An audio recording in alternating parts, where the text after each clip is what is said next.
Hey y'all, I'm the head librarian. My name is Mr. Mall, and you're watching Library Matters.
We've got a great episode today. I'm joined by the star of The Tale of Despereaux by Kate DiCamillo, Despereaux Tilling himself.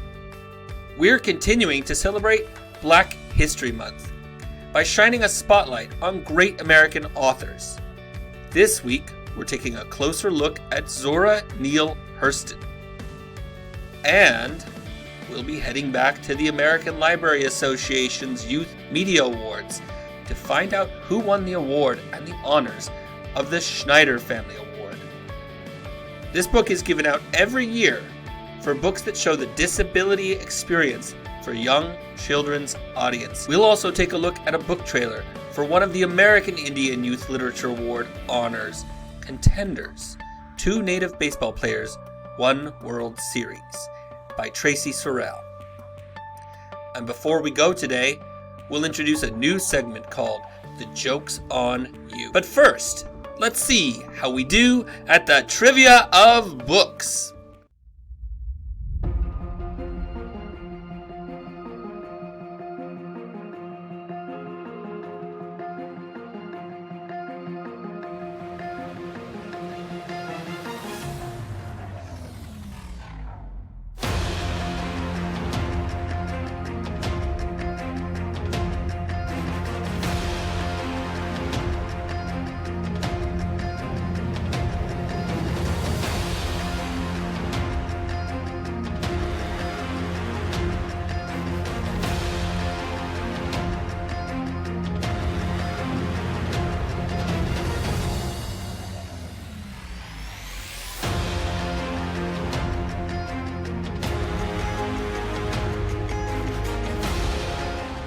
We caught up with today's special guest, Despereaux Tilling, at Clear Creek Middle School, where he was talking about the importance of being socially responsible when using the internet. Hello distinguished literary characters. I am so happy that I could be here with you today. My name is Despereaux Tilling. You might remember me from the book about my life, The Tale of Despereaux, being the story of a mouse, a princess, some soup, and a spool of thread, which was written by Kate DiCamillo and was published in 2003. I also starred in the film version of that story in 2008. A while back, I was looking at my Instagram feed and I saw a video posted by famous literary mouse and close personal friend of mine, Stuart Little. He was talking about how Disney World was no longer going to be open on Wednesdays because they only had enough elephant ears for 6 days of the week. That did not sound right to me, but one of our mutual friends, Algernon, kept posting comments about how outraged he was. He was so mad that he was ripping flowers to shreds, to use an old French expression. I wanted to fit in with the two of them, but I knew that it would not be socially responsible to post a comment if I did not know for sure if it was true or not. Instead, I visited the Disney food blog online and I searched for information on elephant ears. I learned that they have never served elephant ears at Disney World. You can get a lot of desserts that are similar to an elephant ear, but you cannot find the elephant ear itself. I also visited DisneyWorld.com and learned that the theme park is open every day of the week. When I learned that Stuart had been wrong, I knew that the socially responsible thing to do would be to not spread misinformation. Instead, I DM'd Stuart to let him know that he had made a mistake. I did not want to embarrass him by telling him he was wrong in front of all his followers. I do not have any time for questions today. I am late for an appointment with my ear, nose, and throat doctor. But if you want any further information about this topic, you can fill out my post-speech questionnaire in triplicate and my press secretary will get back to you within the next 12 lunar cycles. I hope that everyone has a great day and that you remember to check before you repost anything you see or hear on the internet. Goodbye. And as always, man told me, remember to thank your librarian today and every day. Thank you for being on the show today, Despereaux. That was a really interesting speech that you gave about the importance of being socially responsible online. I know that people always ask me all the time if I think that misinformation is important, and I always tell them that it is. Sometimes I even bring it up when they don't ask me. It is true. It is not just a problem for mice like myself, either. All kinds of creatures struggle to tell the difference between what is true and what is not true online. That is why I always check before I share anything that sounds suspicious. There is an acronym I use called TRAP to help me evaluate information I find online. Here's a short video that explains the method that I use. Use TRAP. You want to avoid the traps of the internet and capture the good information. TRAP stands for timeliness, relevance, accuracy, author, and purpose. The T in TRAP stands for timeliness. Timeliness means information that is current and as up to date as the topic needs. The R in TRAP stands for relevance. Relevance means the information presented matches your research needs. This relates to the first A in TRAP, accuracy. Accuracy means the information is true and correct. The second A in TRAP stands for author. Author means who is responsible for creating the information on the site. The P in TRAP stands for purpose. Purpose means the reason the author is posting the information. When you decide to use a site, knowing about the author's purpose will help you best use the information. TRAP is your tool to find the best information the web has to offer. In review, TRAP stands for timeliness, relevance, accuracy, author, and purpose. Remember, you want to avoid the traps of the internet and capture the good information. For specific examples and for more information about this topic and the entire research process, explore OSLIS. That's good information. Today, we're going to learn a little bit about great American author Zora Neale Hurston.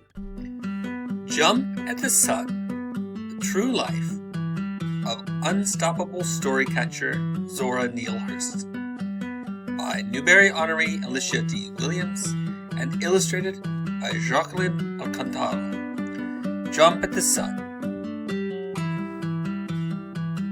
In a town called Eatonville, a place where magnolias smelled even prettier than they looked, oranges were as sweet as they were plump, the people just plain old got along, lived a girl who was attracted to tails like mosquitoes to skin. Zora was her name. Zora got to loving tales from hearing the townsfolk swap stories at Joe Clark's general store. Oftentimes, Mama sent her over to fetch a little sugar or salt, and Zora would stall, make a 10-minute errand last an hour, just to overhear tales like how that trickster Brer Rabbit always got the best of Brer Fox. Only thing pulled her away was Mama calling, "Zora! If you don't come here, you better!" There were no errands to run, and Zora couldn't get an earful of tales. She'd make up her own. She'd fashion dolls from scraps she'd found. A loose doorknob became Reverend Doorknob. The Do Not Touch Pears scented soap was carved into Mr. Sweet Smell. Ears of corn were hewed into Miss Corn Shuck and Miss Corn Cob.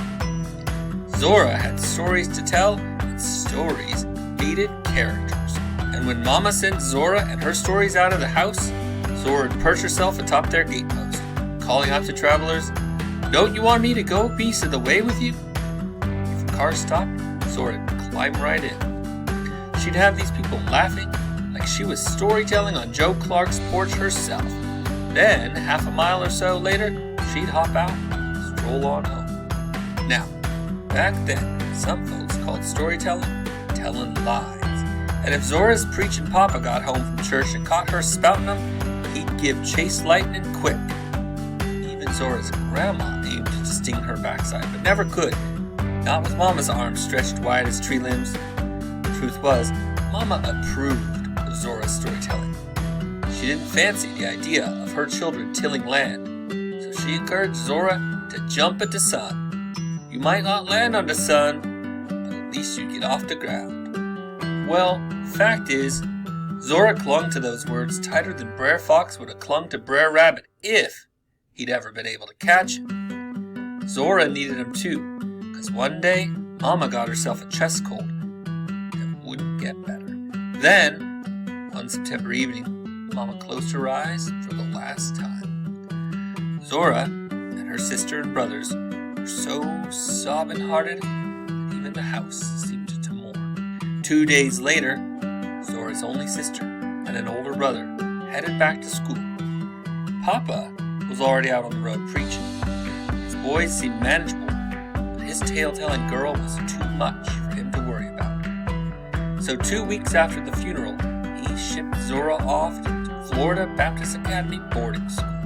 Zora dug her nose in books, intent on reaching the sun. It was what Mama had always taught her to do, after all.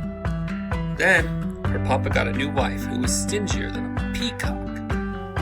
Zora's stepmother tight-fisted their money, school fees went unpaid, and back to Eatonville Zora went. To hear Zora tell it, back home, the walls were gummy with glue, with her little brothers in ragged, dirty clothes. This was wrong, and Zora made it known. Fussing and fighting commenced from the kitchen to the gatepost. Finally, her stepmother pointed to the door, and out stomped 14-year-old Zora down the dusty road. Though friends spared a pallet for sleeping, there wasn't time for Zora to be pondering the capers of Brer Rabbit. She had to earn her keep, and she was better at storytelling than holding a job. She was fired from maid jobs for reading the employer's books instead of cleaning. She up and quit babysitting her oldest brother's children, and he quit on his promise to let her go back to school. For 12 long years, she traveled, job to job, Florida to Baltimore, in and out of schools.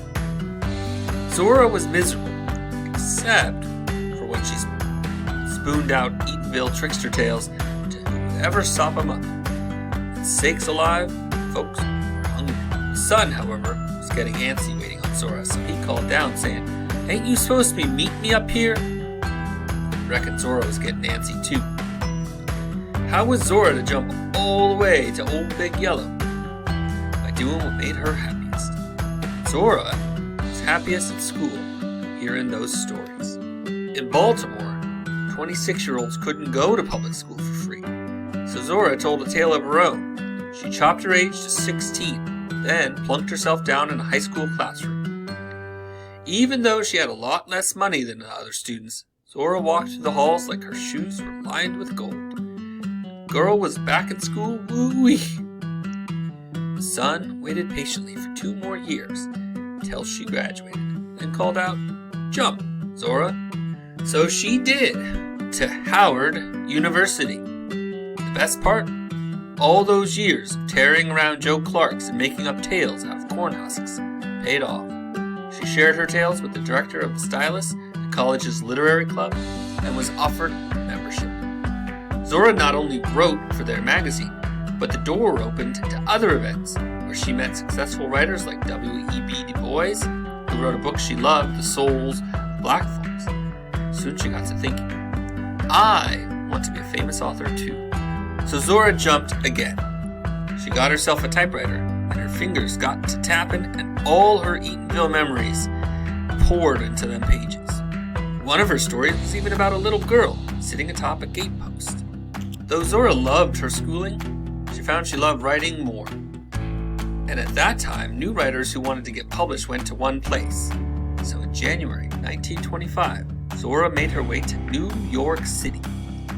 As in Eatonville, folks welcomed her. During the day, she listened to book discussions at the library or lectures at the YMCA. Come nighttime, Zora'd be swinging in Harlem, where Count Basie or Fats Waller pounded on the piano, and folks danced the Charleston.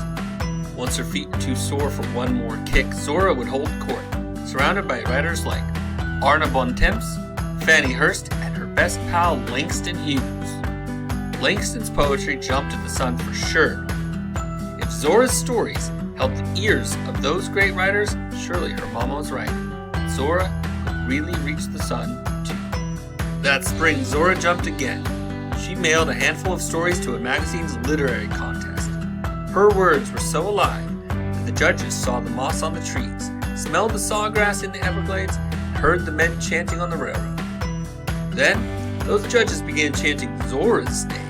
A fancy college heard about Zora's storytelling and offered her admission. But if there was one thing Zora had learned, it was that school was expensive. She didn't have 2 nickels to rub together. Zora was doubtful. Jump, Zora, Mama's words saying.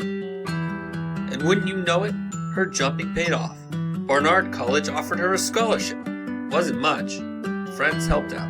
And Zora put together a collection of tales from home called the Eatonville Anthology, and earned a bit from that too.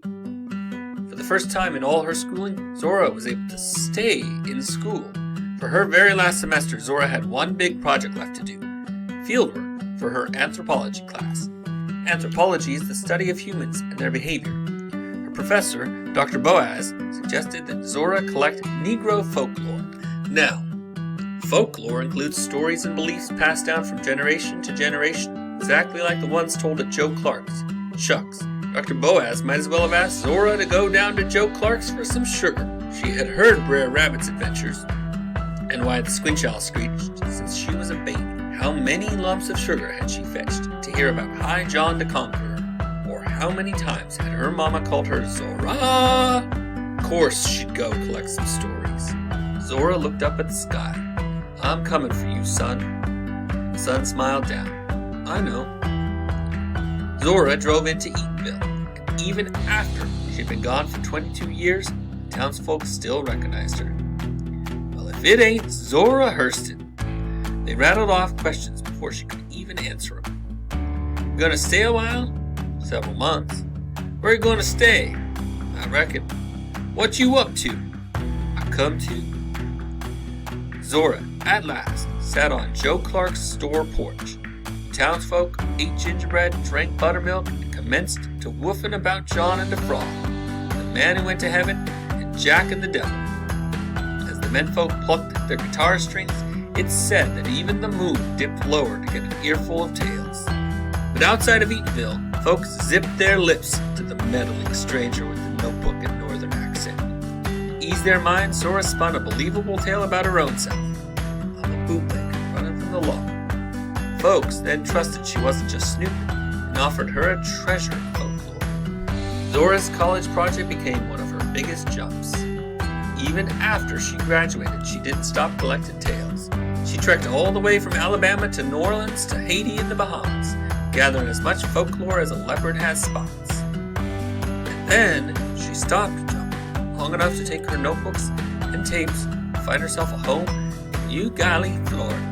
There, on her porch with papers spread out, Zora took her biggest jump ever. She set up her typewriter, and her fingers got to tapping all those tales into books. Then she tapped up her very own stories and made her own books too. Zora, like her mama always dreamed, reached the sun. And now, when you open those books, it's as if you were visiting on Zora's porch, just like she porch visited all those years ago. She'd have offered you a chair and filled you full of high John the Conqueror tales, or told you the talking mule lies she got from the Florida railroad workers. Of course, she'd woof about that old Brer Rabbit, Brer Fox, too. And that sun would have beamed down mightily pleased, just a-listening. What an interesting life she led. Well, it's time to head back to the American Library Association's Youth Media Awards for 2023, which was held last month. Today, we'll be finding out who won the Schneider Family Award, which is given every year to distinguish books that reflect the lives of people with disabilities. I am now pleased to announce the Schneider Family Book Awards. The Schneider Family Book Awards, donated by Dr. Catherine Schneider, honor an author or illustrator for a book that embodies an artistic expression of the disability experience for child and adolescent audiences. The award, administered by the American Library Association, is given annually for the best younger children, middle grades, and teen books, which honor an author or illustrator for the artistic expression of the disability experience for child and adolescent audiences. The committee selected 2 young children's honor books. Dancing Hands, written by Joanna Q. and Karina Marquez, illustrated by Fran Alvarez, and published by Chronicle Books. And What Happened to You, written by James Catchpole, illustrated by Karen George, and published by Little Brown and Company, a division of Hachette Book Group. The recipient of the Schneider Family Book Award for Best Young Children's Book is Henry Like Always,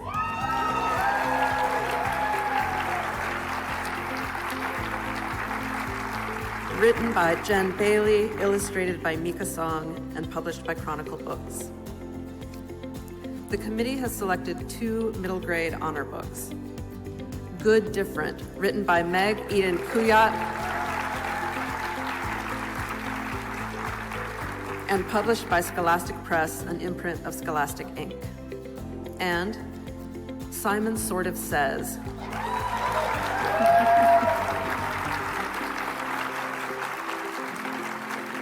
written by Aaron Bowe and published by Disney Hyperion, an imprint of Buena Vista Books, Inc. The recipient of the Schneider Family Book Award for Best Middle Grade Book is The Fire, the Water, and Maudie McGinn, written by Sally J. Pla, and published by Quill Tree Books, an imprint of HarperCollins Publishers. I would like to thank award jury co-chairs Susan Hess and Mary Kate Sobleski and the jury for their hard work. Will you all please stand and be recognized?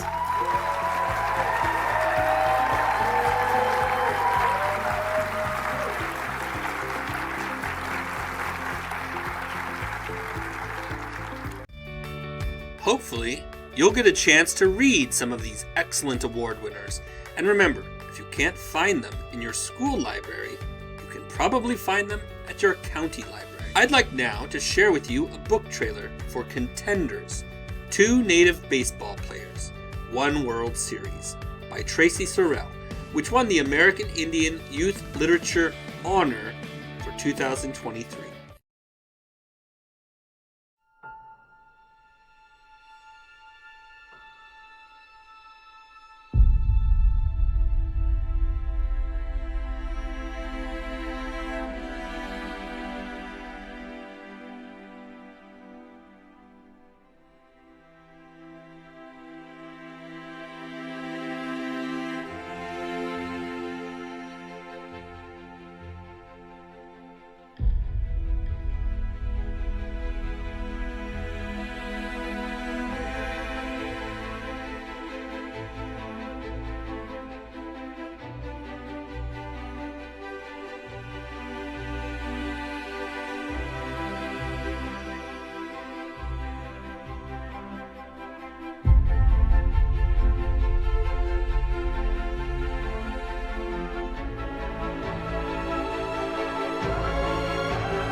We're almost out of time for today, but before we go, I want to introduce a new segment called The Joke's on You, where I will tell a joke that has been submitted by one of you out there in the audience.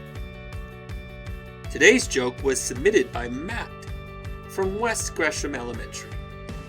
Despereaux, what do you call an old snowman? Monsieur Moll, I must admit, I do not know. A puddle. If you have a joke that you would like to hear on an episode of Library Matters, please submit it to the librarian at your school so that they can pass it along to me. Who knows? Maybe you will get to hear a joke of yours told in a future episode. Well, that's all the time we have for the episode. I'd like to thank our special guest, Despereaux Tilling, who taught us to be socially responsible online by double-checking before accidentally spreading misinformation using the TRAP acronym. We learned about great American author Zora Neale Hurston. We learned who won the Schneider Family Awards and Honors for 2023. We got to watch a book trailer for Contenders by Tracy Sorrell, and we introduced the new segment, Joke's on You. Until next time, remember to thank your librarian today and every day. I'll see you next time.